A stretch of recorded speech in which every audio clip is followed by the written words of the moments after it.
Продолжаем эфир нашего телеканала обзором экономических, спортивных и других событий. Начнем с курса валют. Итак, курс доллара, который Центробанк установил сегодня, составил 64 рубля и 2 копейки. Евро остановилось на отметке 70 рублей 51 копейка. Что касается обмена валюты в Якутске, то выгоднее всего покупает Восточный банк. Доллар за 63 рубля 85 копеек, а продает Россельхоз за 64 рубля и 19 копеек. В выгодном обмене евро по обеим позициям лидирует все тоже Восточный. Он покупает европейскую валюту за 70 рублей и 30 копеек, а продает за 70 и 76. К другим новостям. Акционерное общество «Железные дороги Якутии» намерены обеспечить загрузку линий Томот-Нижний Бестях в обратном направлении за счет перевозок сжиженного природного газа. Это важный фактор, поскольку в настоящее время в обратную сторону дорога загружена не более чем на 15%. Отмечается, что с момента сдачи участка Томот-Нижний Бестях бизнес начал пересматривать схемы доставки, пересчитывать цены и расценки, что позволяет начать процесс обратной загрузки линии. В Якутске изменили статус земель. Территории общей площадью 458 гектаров перешли из лесного фонда в земли сельскохозяйственного назначения. Теперь на участке, расположенные на Вилюйском, Намцирском и Маганском трактах, смогут рассчитывать многодетные семьи. В очереди на участке стоит порядка 6 тысяч семей. Власти займутся переводом земель в муниципальную собственность, планировкой и межеванием. Кроме того, необходимо решить вопрос об инфраструктуре участков, подведении электричества и газа. Всего с 2011 года в Якутии многодетным семьям предоставлено почти 9,3 тысячи земельных участков. Под индивидуальное жилищное строительство использовано более 6800 участков. Глава Сбербанка Герман Греф заявил, что юридически обязать банки использовать биометрическую идентификацию граждан для принятия юридических решений пока не стоит. Подробности узнаем в обзоре экономических новостей у моего коллеги Ивана Лазаренко. Иван, расскажи, с чем связано такое осторожничество? Василий, приветствую. Но дело в том, что изначально единая биометрическая система идентификации задумывалась для упрощения взаимодействия банков и их клиентов. Но пока нет стопроцентной гарантии безопасности ее использования, применяться она будет только в ограниченном количестве банковских операций. Это новости экономики, в студии Иван Лазаренко. Законодательно обязывать банки использовать биометрическую идентификацию граждан для принятия юридически значимых решений не стоит, считает глава Сбербанка России Герман Греф. Глава Сбербанка отметил, что в случае ошибок и, например, выдачи кредита мошеннику, непонятно, кто будет нести юридическую ответственность. Банк, собравший биометрические данные клиента, выдавший кредит банк или еще какая-то сторона. Мы будем улучшать технологию настолько, насколько она позволит нам этой технологией пользоваться абсолютно безопасно. Когда будет 90,9% хотя бы. Тогда мы сможем ее массово распространять, сказал Греф. Напомню, в июле Госдума приняла в первом чтении законопроект о расширении перечня банковских операций, которые кредитные организации могут проводить без личного присутствия клиента, используя единую биометрическую систему идентификации. Документ предлагает наделить банки возможностью использовать биометрическую идентификацию для проведения любых банковских операций и сделок с клиентами физическими лицами. Сейчас это только 3 вида операций: открытие вклада или счета, кредит и переводы. По состоянию на 1 ноября 2019 года объявить себя банкротами могли более 1 миллиона российских заемщиков. Об этом свидетельствуют подсчеты Национального бюро кредитных историй. Под действие закона о банкротстве попадают граждане, которые имеют долг более 500 тысяч рублей и не платят по обязательствам более 90 дней. Однако для того, чтобы ему простили долги, заемщик должен доказать свою финансовую несостоятельность. Отмечается, что за год количество таких банкротов выросло на 4,9%. Впервые же физическим лицам в России разрешили подавать на банкротство в 2015 году. Тем не менее, выполнение формальных критериев еще мало что означает, так как признать себя банкротами пока решили только 10% из тех, кто мог бы претендовать на него. Одной из проблем такой процедуры стала необходимость оплаты всех судебных расходов, что далеко не каждому по карману. В том числе на фоне этой ситуации с огромной закредитованностью населения страны в правительстве идет дискуссия по поводу освобождения малообеспеченных семей от уплаты налога на доходы физических лиц. Об этом заявила спикер Совета Федерации Валентина Матвиенко. По словам Матвиенко, сама она поддерживает такую идею, так как разница в доходах у бедных и богатых очень высока. В то же время спикер Совета Федерации заметила, что при реализации предложения надо все просчитать и не скатываться к популизму. Глава правительства Дмитрий Медведев, обсуждая этот вопрос, указал, что обязательно возникнет граница, где с одной стороны налоги берут, а с другой нет. Тогда некоторые посчитают себя незаслуженно обойденными, потому что сами себя они богатыми не считают, а налоги им платить приходится. Медведев признал, что идея прорабатывалась, но следует хорошо обдумать этот вопрос. В канун широко разрекламированной «Черной пятницы» в Госдуму внесен законопроект о правилах проведения распродаж. Авторы инициативы считают, что сейчас очень легко ввести потребителя в заблуждение относительно продажи товаров со скидками, а ответственности за это никакой. Поэтому предлагается ввести в закон о торговле, в частности, правило раскрывать исходную цену на товар. Также предлагается раскрывать информацию о размере скидки. Рядом с процентами указывать и выгоду непосредственно в рублях, которую получит покупатель. А также продавец должен указывать и итоговую цену на товар, а не заставлять покупателя в уме самостоятельно рассчитывать, сколько им предстоит заплатить. На Дальнем Востоке к концу октября было открыто 362 счета эскроу, предназначенных для расчетов по договорам участия в долевом строительстве. За 2 месяца их число выросло в 3 раза. География проектного финансирования охватывает пока 6 регионов Дальнего Востока. Это Приморье, Хабаровский край, Амурская область, Сахалин, Бурятия и Якутия. По новой схеме финансирования больше всего проектов реализуется в Приморском крае. Здесь заключено 17 кредитных договоров между банками и застройщиками. В Якутии заключен 1 кредитный договор между банком и застройщиком на сумму 264 миллиона рублей. Участников долевого строительства пока 2. На их эскроу-счетах депонировано 2,9 миллиона рублей. Напомню, с 1 июля изменился подход к привлечению денежных средств в долевом строительстве. Теперь застройщик напрямую их не получает. Вместо этого деньги размещаются на эскроу-счетах в аккредитованных Банком России кредитных организациях. Забрать их застройщик может только после передачи покупателю ключей от нового жилья. На этом у меня все. Оставайтесь в курсе экономических событий на Якутия-24. Василий, ну а я передаю тебе слово. Ну что ж, спасибо, Иван. А я напомню, что с экономической ситуацией в стране нас ознакомил мой коллега Иван Лазаренко, а мы переносимся в Южную Якутию. В Алданском политехникуме стартовал региональный этап профессиональных состязаний WorldSkills. В компетенции лабораторный химический анализ принимают участие студенты, то есть будущие экологи. Сейчас в лаборатории политехникума находится наша съемочная группа, и на связи со студией Татьяна Вахнина. Татьяна, здравствуй. Какие испытания проводятся в данный момент? Василий, приветствую. Сегодня стартовал региональный этап чемпионата WorldSkills. В Алданском политехническом техникуме после торжественного открытия соревнований состоялась жеребьевка. Участники ознакомились с правилами проведения испытаний. Вот-вот конкурсанты приступят к выполнению первого задания. В политехникуме в компетенции лабораторный химический анализ силы попробуют 5 студентов. Это будущие экологи. Контроль качества питьевой воды, концентрация солей и металлов, контроль качества органических веществ и определение основных составляющих. Региональный этап чемпионата WorldSkills включает задания по 5 модулям. К началу соревнований волнения нарастают, призналась студентка Алданского политехникума Алина Дубовицкая. Выбираем яркость, чтобы для видимости было. Выбираем ион. Что у нас здесь? Здесь у нас получается гидроксид натрия с индикатором фенолфталин. Выбираем, вот, вводим. И теперь начинаем измерение. Вот у нас 2 электрода. Они всегда должны стоять в дистиллированной воде, чтобы быть кристально чистыми. Начинаем измерение.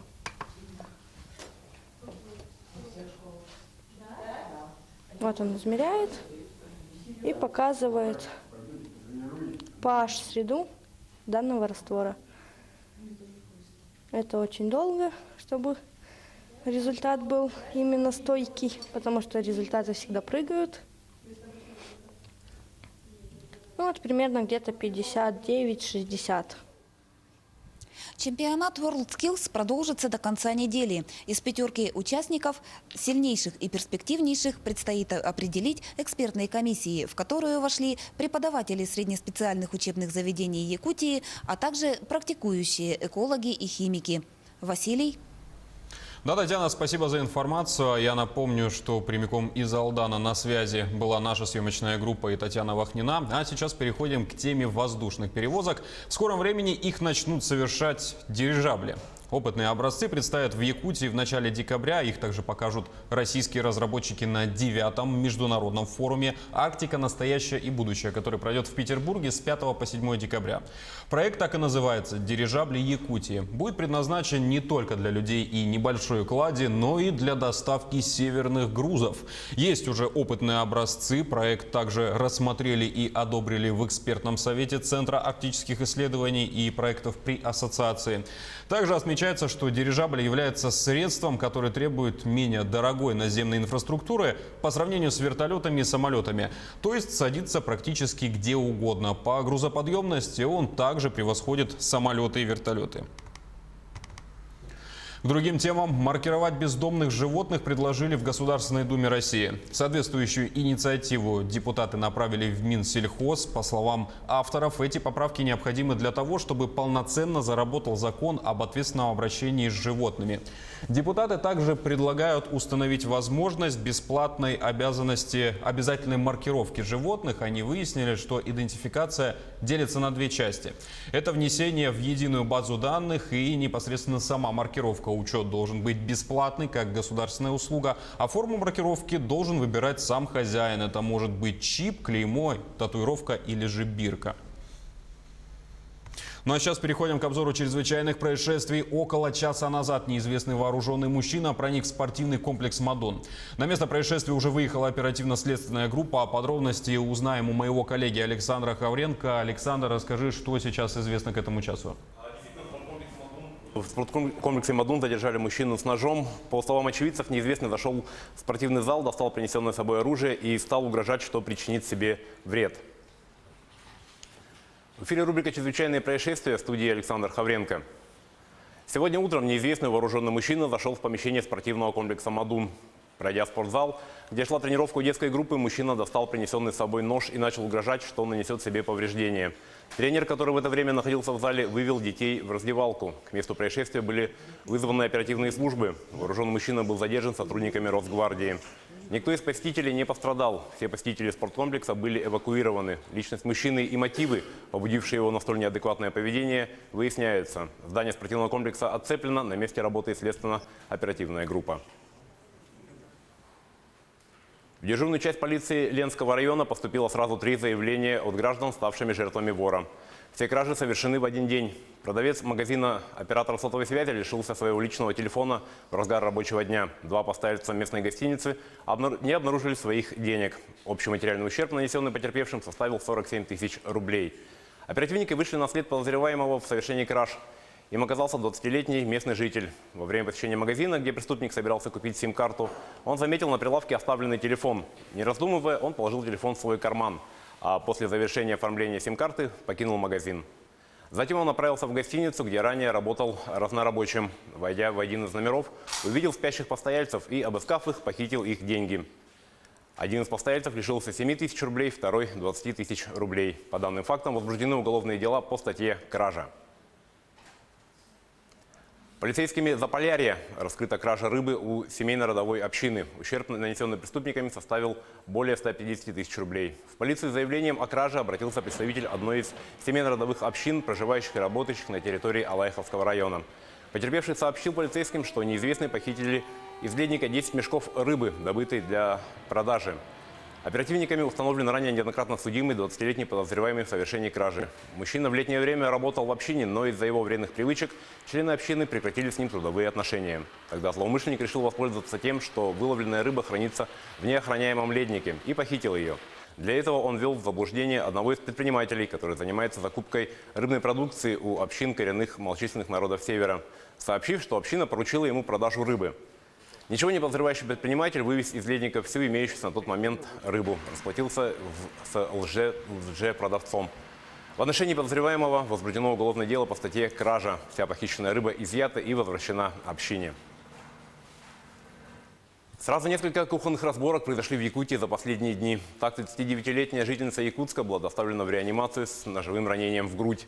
Полицейские патрульно-постовой службы задержали ранее судимую за убийство 39-летнюю приятельницу потерпевшей и ее 32-летнего, тоже ранее судимого знакомого. Из квартиры пострадавшей изъяты предполагаемые орудия преступления – кухонные ножи. Следствию предстоит разобраться в отношениях этого треугольника.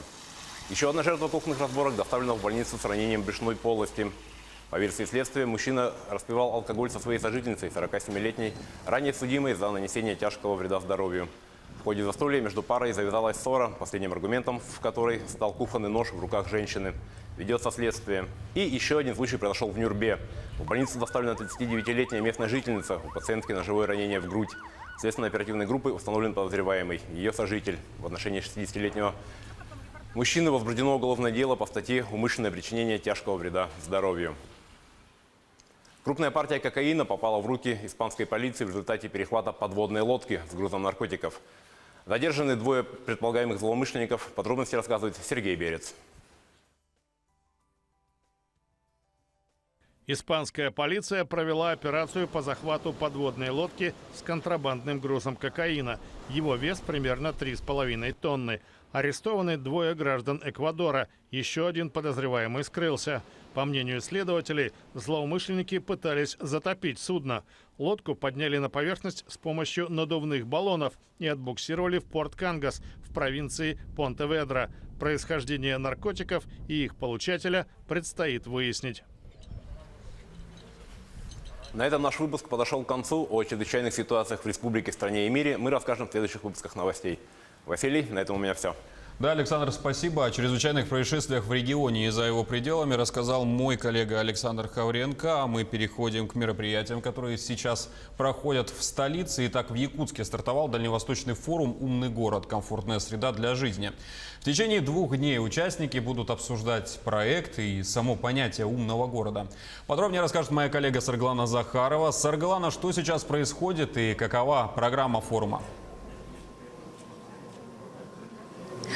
Здравствуй, Василий. Да, мы сейчас находимся в музее «Россия. Моя история», где в эти минуты проходит очередная панельная сессия по программе форума. Обсуждают умный город и то, как он должен выглядеть, под каким понятием мы понимаем такой термин, как умный город. Это цифровизация не только правительства, руководства, но еще и таких сфер важных в жизни всего населения, как здравоохранение, образование, ну и в общем создание комфортной среды благодаря цифровизации всей нашей жизни. Сегодня утром прошло открытие, официальное дали старт форуму, который продлится 2 дня. В нем принял участие заместитель министра строительства Российской Федерации, а также представители руководства Якутии и общественники, ну и, конечно же, представители районов республики и регионов Дальнего Востока. Давайте послушаем, что говорит главный архитектор Якутии Ирина Алексеева по поводу вообще понимания и необходимости создания умных городов. Нужно акцентировать разработку проектов не на архитектуру, не только на архитектуру и дизайн, а именно на функционал, на содержание и, самое главное, на то, как мы потом эти территории будем содержать. Это нужно понимать как прорывные, вообще-то, интересные проекты, которые, несмотря на трудности в реализации, они действительно являются вот тем направлением, в котором нужно развивать города. Нам нужны общественные пространства.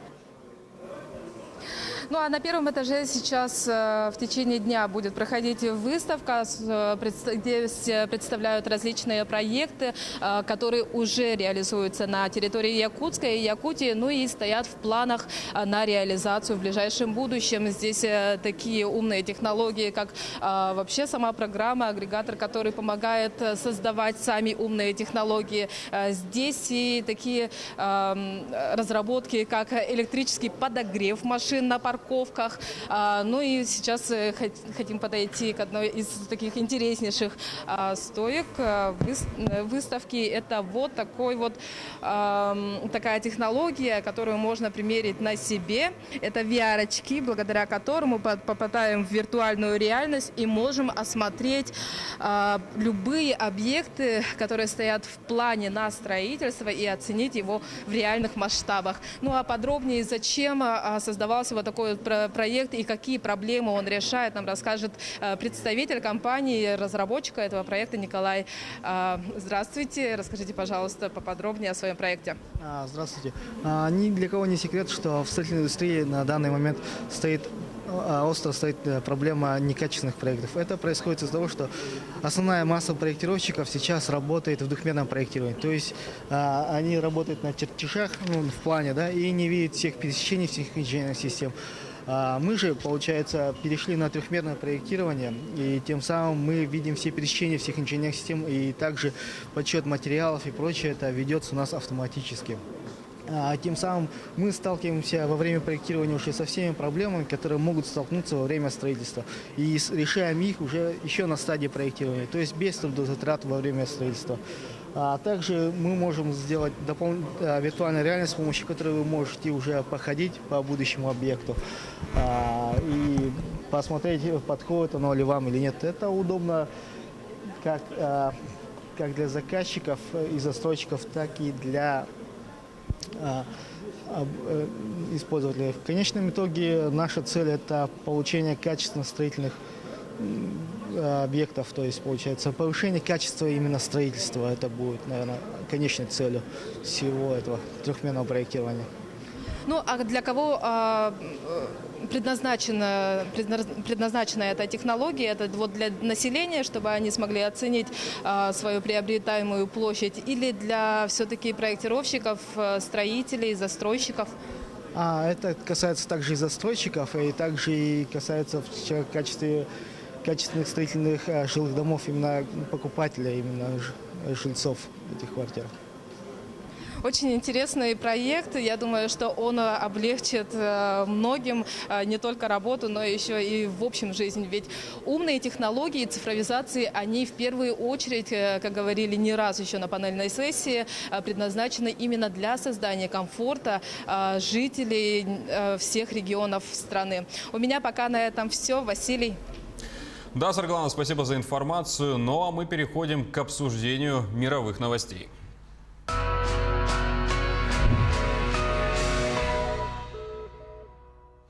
Мощное землетрясение ударило по Албании. Уже известно о 6 погибших, а пострадало более 300 человек. Подробности узнаем у Никиты Конева. В Албании из-за самого мощного за последние десятилетия землетрясения погибли по меньшей мере 6 человек. Пострадали более 300. Эпицентр располагался неподалеку от города Дурас, что находится примерно в 30 километрах к западу от столицы страны Тираны. Геологическая служба США сообщила о подземных толчках магнитудой 6,4.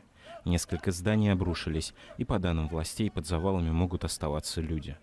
Очевидцы рассказывают, что жители в панике выбегали из своих домов. Одна из жертв – мужчина, который выпрыгнул из окна. Другую погибшую нашли державшей в руках своего внука, а ребенок остался цел. В посольстве России заявили, что не получали данных о пострадавших россиянах. Немецкие фермеры перекрыли своими тракторами движение в центре Берлина. Они протестуют против новых мер правительства по ограничению использования удобрений и средств борьбы с вредителями. Рассказывает наш коллега Сергей Берец. Сельские хозяева со всей Германии во вторник блокировали центр Берлина в знак протеста против аграрной политики правительства. По данным полиции, они вывели на улицы и площади города более 8 тысяч тракторов. Организаторы манифестации фермеров насчитали 40 тысяч участников. Возмущение производителей сельскохозяйственной продукции вызвало ужесточение правил по охране окружающей среды. Регулирование направлено на защиту насекомых и грунтовых вод. В частности, крестьянам надлежит отказаться от использования жидкого навоза в качестве удобрения и глифосата – средства для борьбы с сорняками. По мнению Матиаса Шобеля, политики не ведают, что творят. Фермерство – основа всего. Живешь ли ты в большом или маленьком городе, либо в деревне. Лозунги на транспарантах гласили: «Погубишь фермера, будешь импортировать еду». Кто издевается над крестьянином, тот проиграет выборы. Вместе против разобщения. Оратор по имени Клаус рассказал, что на протяжении двухдневного пути из Баварии в столицу его с товарищами приветствовали сочувствующие люди. Как говорит Йоханна Мандельков из Бранденбурга, неверно думать, что крестьяне против защиты среды обитания. Наоборот, те, кто трудится в поле или на ферме, лучше других понимает зависимость от природы. Дело в другом. Фермеры опасаются за свое будущее. Молодые фермеры вроде меня задумываются, а стоит ли наследовать хозяйство своих родителей. Очень важно знать, что ждет тебя впереди. Например, сейчас ты вложишь деньги в новый амбар, а будет ли постройка считаться законной через 5 лет? Митинг завершился, и трактора несколькими колоннами направились к выездам из города. Их движение регулировали 500 сотрудников полиции. Биологи из Стэнфордского университета сняли кардиограмму синего кита, самого крупного животного на Земле. Ученые с помощью своеобразного гарпуна закрепили на спине млекопитающего аппарат ЭКГ, оснащенный присосками. Это, к слову, первый опыт такого рода в истории науки об океанской фауне. Команда морских биологов во главе с Джереми Голдбогеном из Стэнфордского университета в Калифорнии предприняла уникальный эксперимент в заливе Монтерей. Ученые загарпунили синего кита. Эта охота носила познавательный характер, в чем состояло ее принципиальное отличие от истории Моби Дика и капитана Ахава. С помощью длинной штанги исследователи закрепили на спине взрослого 22-метрового самца электрокардиограф. Аппарат держался на теле животного благодаря присоскам. Как выяснилось, максимальная частота сердечных сокращений синего кита – 37 ударов в минуту. При погружении на глубину она падает до 2. Известно, что чем крупнее живое существо, тем реже его пульс. У человека он колеблется от 60 до 100 ударов в минуту и до 200 при спортивных нагрузках. Сердце самых крошечных млекопитающих, землероек, бьется с частотой в 1000 ударов. Когда биологи сняли аппарат с тела кита, в их распоряжении оказалось 9 часов записи данных. По словам Голдбогена, их анализ позволит лучше разобраться в физиологических особенностях существ с экстремальной массой тела, а в более широком смысле оценить темп жизненных процессов в столь гигантских масштабах. Итоги изысканий будут опубликованы в ученых записках Национальной академии наук США. Первое в истории Северной Кореи соревнования по стрельбе для непрофессионалов и людей с ограниченными возможностями здоровья прошли в Пхеньяне. КНДР только недавно присоединились к Конвенции ООН о правах инвалидов, которая обязывает подписавших ее страны обеспечивать этим людям равные возможности для занятия спортом. Стрелковый турнир для любителей и инвалидов прошел 17 и 24 ноября в Пхеньяне в специализированном спортивном комплексе «Миари», что в переводе с корейского означает «эхо». Участники выполняли упражнения по стрельбе из пистолета на 25 метров и из винтовки на 50. Здесь же прошли соревнования лучников. Для них дистанция составляла 15 метров.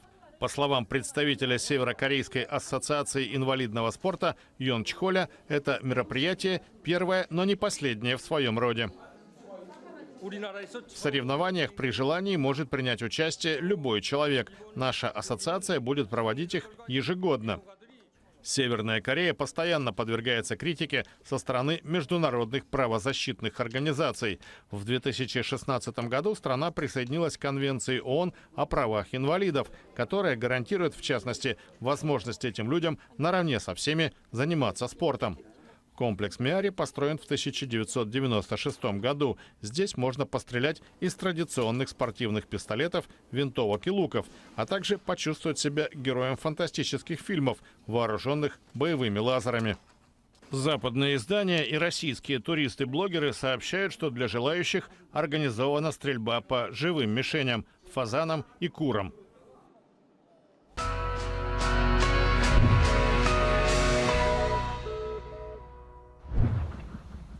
И переходим к новостям спорта. Российский футбольный клуб «Локомотив» не выступит в Еврокубке весной. Команда уступила на своем поле немецкому «Байеру» со счетом 0-2 в матче 5-го тура Лиги чемпионов. Подробнее об этом расскажет моя коллега Полина Долинская. Полина, как в общем прошла игра? Здравствуй, Василий. Встреча проходила на стадионе РЖД-Арена в присутствии более 25 тысяч зрителей. Перед началом встречи «Локомотив» еще сохранял все шансы на продолжение борьбы. Но, как прокомментировал эту ситуацию бывший президент железнодорожников Николай Наумов, не хватило мастерства и удачи. А тем временем стало известно, кто получит приз лучшего игрока мира «Золотой мяч».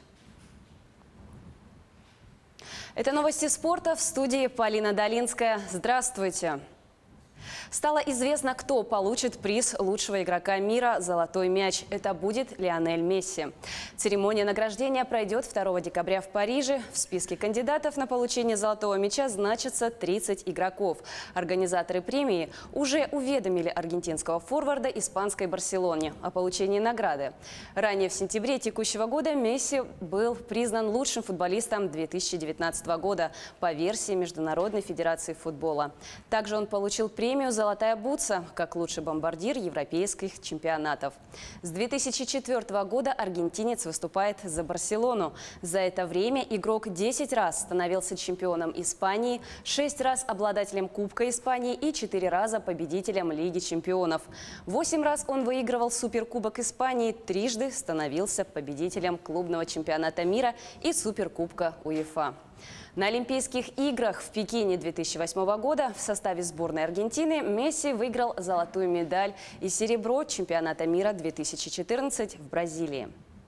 France Football учредил приз «Золотой мяч» в 1956 году. Чаще всех награды получали Месси и Роналду по 5 раз. Трижды лучшим игроком признавался француз Мишель Платини и голландцы Йохан Кройф и Марко ван Бастен. В период с 2011 по 2015 год награда вручалась совместно с Международной федерацией футбола. Однако в 2016 году ФИФА учредила собственный приз, который стал вручаться по итогам футбольного сезона. В 2018 году «Золотой мяч» выиграл хорватский полузащитник «Реала» Лука Модрич. Что же касается признания в области тенниса, россиянин Даниил Медведев вошел в число номинантов на звание самого прогрессирующего игрока 2019 года по версии Ассоциации теннисистов-профессионалов. 23-летний россиянин выиграл 4 турнира и дошел до финала открытого чемпионата по теннису в США.